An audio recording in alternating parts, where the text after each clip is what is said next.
నమస్తే అందరికీ, welcome to ఎతి vlogs. ఈరోజు ఇప్పుడు టైం అయితే ఎగ్జాక్ట్గా నాకు తెలిసి 12:30 అట్లా అవుతుంది అనుకుంటున్నా. ఈ టైంలో ఏంటంటే వీడియో మా గెటప్పులు చూస్తే మీకు అర్థమయ్యే ఉంటుంది. మాది వినాయక చవితి చేసి 5 రోజులు స్వామివారిని పూజించుకొని నిమజ్జనానికి తీసుకొచ్చామన్నమాట. ఇదేమంటారు చిన్ను? ప్రకాశం బ్యారేజా? ప్రకాశం బ్యారేజ్ దగ్గరకు వచ్చాము.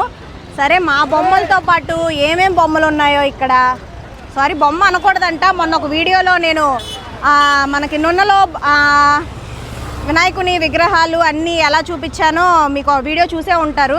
ఆ వీడియో తీసినప్పుడు బొమ్మ అన్నాను అనమాట. అంటే చిన్న చిన్న మిస్టేక్స్ అవుతాయి, కొంచెం తెలియకే చెప్తాను, కానీ తెలిసి అయితే ఖచ్చితంగా మాట్లాడను. విగ్రహం అనాలమ్మా అని ఒకళ్ళు కమెంట్ పెట్టారు. సార్ సారీ, మీకు చెప్తున్నాను, విగ్రహం అనాలి. స్వామివారి విగ్రహాన్ని నిమజ్జనం చేయడానికి తీసుకొచ్చాము. మా విగ్రహంతో పాటు ఏమేమి విగ్రహాలు ఉన్నాయి అన్నీ ఒకసారి చూద్దాం రండి. మాతో పాటు మీరు కూడా చూద్దాం రండి.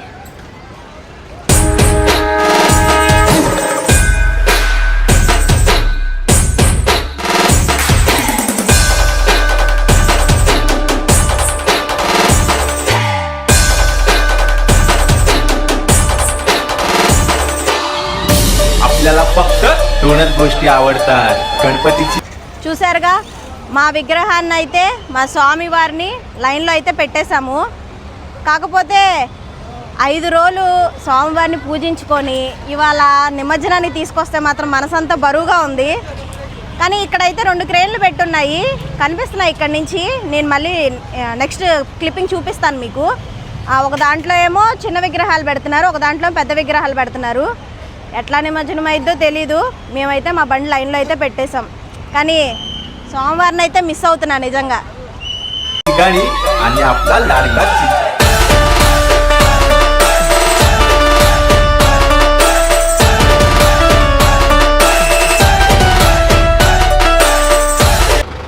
ఇక్కడ చివరి చూసారా కనిపిస్తున్నది అమ్మవారి టెంపుల్ గోపురం. నైట్ టైం బాగా మెరుస్తా బాగా కనిపిస్తుంది కదా. ఈ టైంలో అమ్మవారి దర్శనం కూడా జరిగినట్టు అనిపిస్తుంది నా మనసుకైతే. మా విగ్రహం నిమజ్జనానికి మా Dinesh ji and his wife ఇద్దరు వచ్చారు. ఫస్ట్ టైం తీసుకొచ్చారు వాళ్ళ వైఫ్ని. నిమజ్జనం ఎలా ఉంటుందో చూపిద్దామని చెప్పానని ఫస్ట్ టైం కలుస్తున్నా సిస్టర్ని. ఇక్కడ ఏమో విగ్రహాలతో ఏమో డ్రైవర్ ప్లస్ ఇద్దరిని అలో చేస్తున్నారు.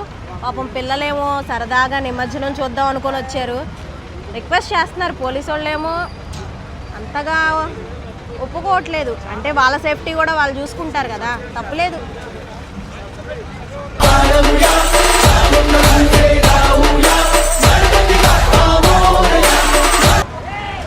ఈ విగ్రహం అయితే డెకరేషన్ బాగా చేశారు.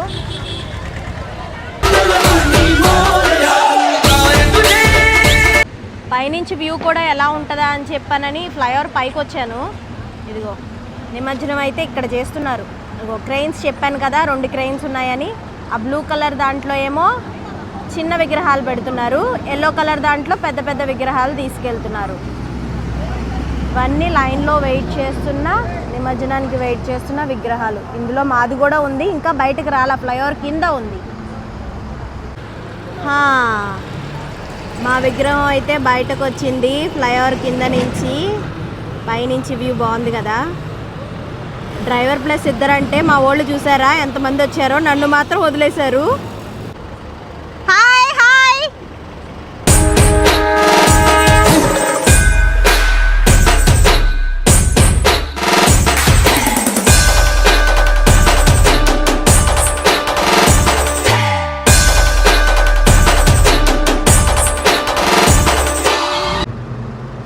అమ్మా, చాలాసేపటి తర్వాత మా బొమ్మ అయితే మొత్తానికి ఫ్రంట్కి వచ్చేసిందో. నేను లోపలికి వెళ్ళలేకపోయాను, కానీ మా వారైతే దండం పెట్టుకుంటున్నారు. నా తరపు నుంచి కూడా దండం పెట్టుకోమని చెప్పా. మళ్ళీ సంవత్సరం దాకా ఈ పండగ రాదు అనే ఫీలింగే బాధేస్తుంది. ఎన్ని పండుగలున్నా వినాయక చవితి స్పెషల్ కదా ఎంతైనా. ఫుల్ ఓవరాల్ వ్యూ కనిపిస్తుంది చూసారా, ఇదంతా కృష్ణా బ్యారేజ్ బ్యాక్ సైడ్ కనిపించేదంతా.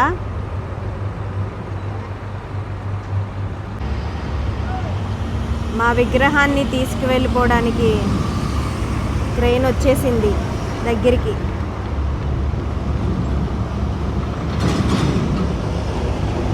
పెద్ద విగ్రహం కదా, అందుకనే ఎల్లో కలర్ క్రెయిన్ తీసుకెళ్తుంది మన విగ్రహాన్ని.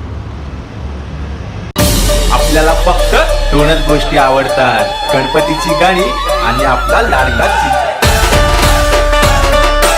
అందరం సరదాగా కొంతమంది 3 రోజులు పెట్టుకుంటారు, కొంతమంది 5 రోజులు, 7 రోజులు, 9 రోజులు, ఒక్కొక్కళ్ళు కుదిరిన టైంని బట్టి పెట్టుకుంటూ ఉంటారు. సంతోషంగా పూజలు అందించి స్వామివారికి పూజ చేసుకొని చివరి రోజు మాత్రం ఇట్లాగా తీసుకెళ్ళిపోయే సమయాన్ని మాత్రం అస్సలు తట్టుకోలేకపోతుంది మనసు అయితే, చెప్పలేకపోతున్నాను.